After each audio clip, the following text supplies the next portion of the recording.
Olá, gente, tudo bem? Na última aula, nós acabamos o estudo dos recursos, né? Já ingressamos até no roteiro dos recursos junto aos tribunais.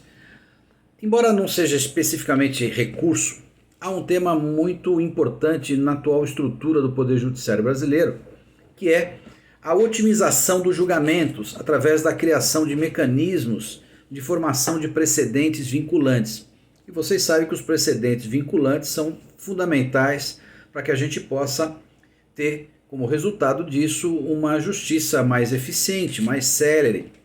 E dentro desses mecanismos, né, o próprio recurso especial e extraordinário repetitivos, há um assunto bastante recorrente no âmbito dos tribunais locais, dos tribunais de segunda instância, que é o incidente de resolução de demandas repetitivas, tratado a partir do artigo 976, 976. Portanto, não se trata de um recurso, mas sim de um incidente criado, portanto, à margem de um processo ou, eventualmente, à margem de um recurso, que permita que o tribunal local, portanto, estamos falando do TJ ou do TRF, ele possa criar uma tese e fazer com que essa tese seja vinculante para os processos pendentes ou futuros, otimizando então o julgamento naquele território, portanto dentro da sua jurisdição, dentro da sua competência.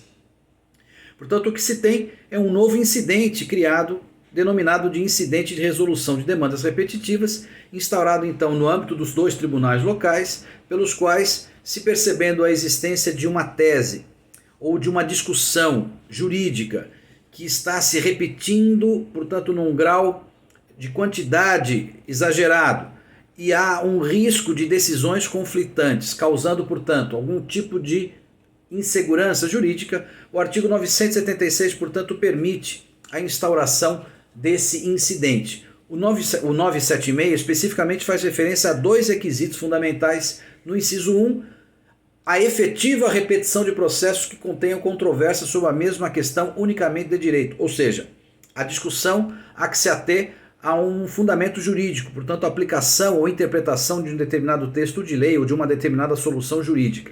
E o segundo requisito é que esta proliferação de processos, essa repetição de questões, de lides, gerem risco de ofensa à isonomia, justamente porque pode haver decisões de um jeito ou de outro, ou risco à segurança jurídica. Então, esses dois requisitos, eles são o que dão sustentação a essa instauração do incidente de resolução de demandas repetitivas. Uma coisa curiosa é que esses incidentes são instaurados, e a gente vai ver daqui a pouquinho, a partir da existência de um processo concreto, ou seja, eles são instaurados por decisão, por requerimento do juiz da causa, por requerimento do relator da causa, ou por requerimento das partes da causa, ou por requerimento do promotor, do Ministério Público. Mas eles exigem a ocorrência de uma lide em andamento.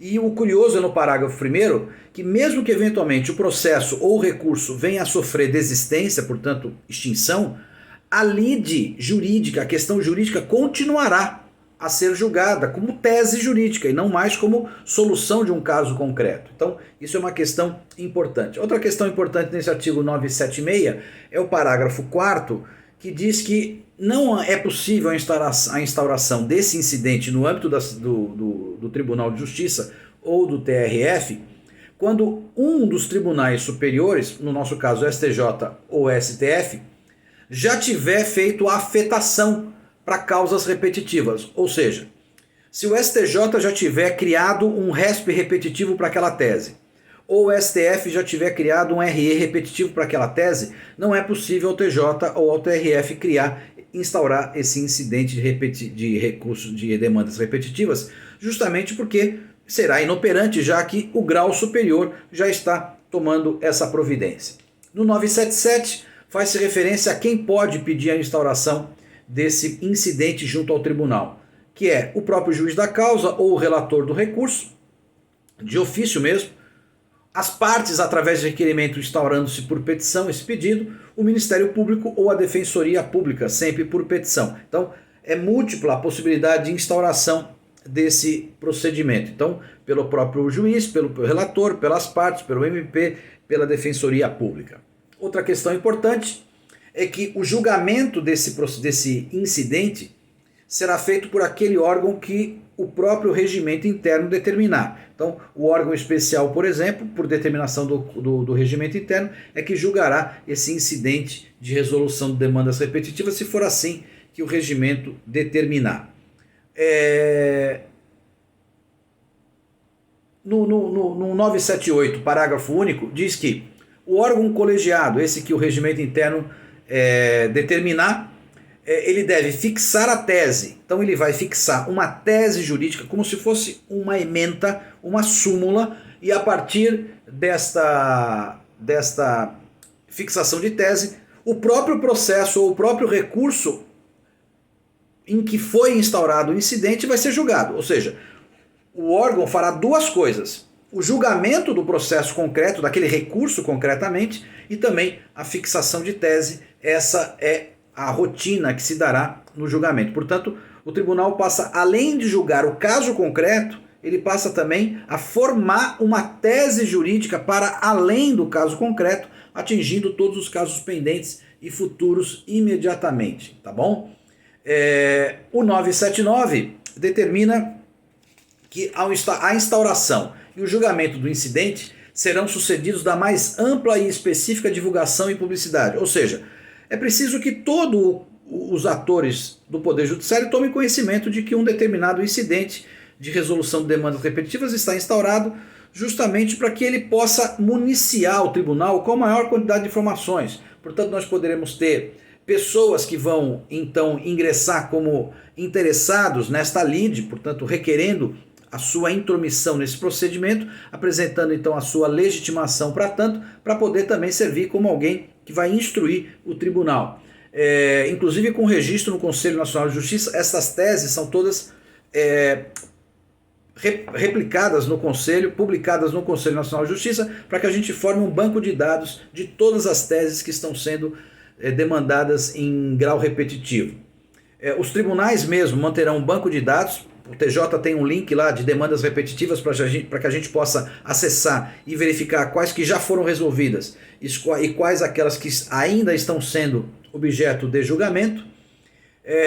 E nós teremos para que a gente possa afirmar esta tese com muita precisão, os tribunais devem identificar exatamente qual é a questão jurídica e a questão fática envolvida naquela questão jurídica, para que a gente não tenha dúvida sobre a extensão desse julgamento quando ele acontecer.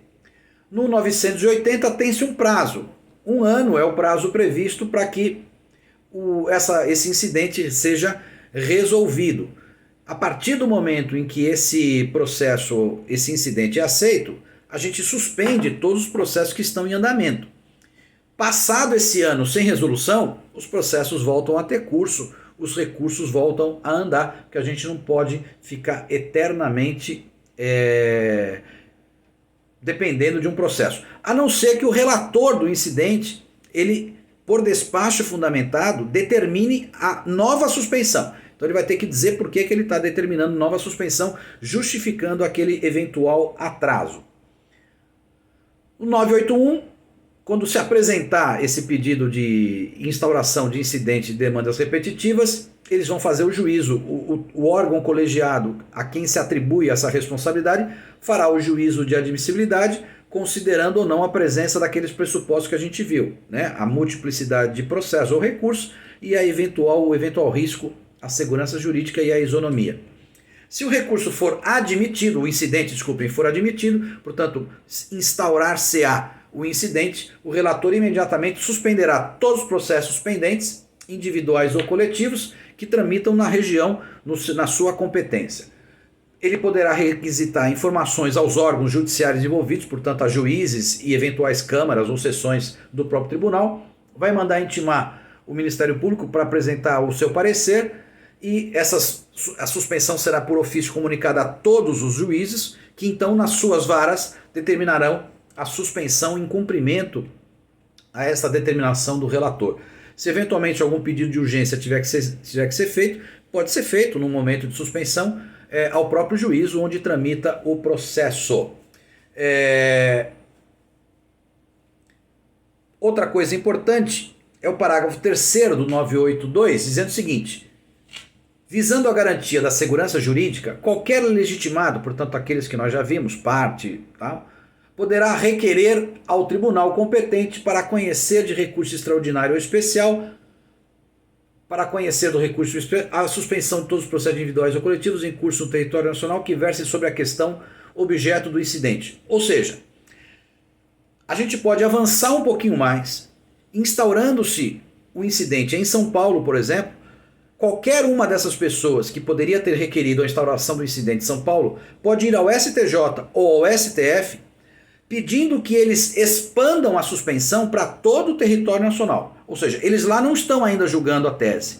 Mas a gente pode se adiantar e buscar no STJ ou no STF uma providência que suspenda os processos em todo o território brasileiro. No 982, no 983, o relator ouvirá todos os interessados, né? Quer dizer, ouvirá não só aquele que requeriu a instauração, mas parte contrária do processo onde foi requerido o incidente, mas todos eventualmente que tenham legitimidade para atuar naquele feito, e portanto será designada uma data de julgamento. No 984, o julgamento então ocorrerá, o colegiado julgará o incidente e ao julgar o incidente, ele julgará na verdade duas coisas: o próprio processo em que se deu a instauração do incidente e a tese jurídica. Esse acórdão, portanto, valerá como aquele que julgou o incidente de demandas repetitivas. Então, nós teremos um julgamento duplo, né? Julga-se o processo, o recurso mesmo, e se fixa a tese, e a partir daí, então, essa tese firmada, ela se aplica para todos os processos pendentes, que então replicarão esta tese julgada no incidente, e para os processos futuros. Inclusive, lembra naquele 332, julgamento de improcedência liminar?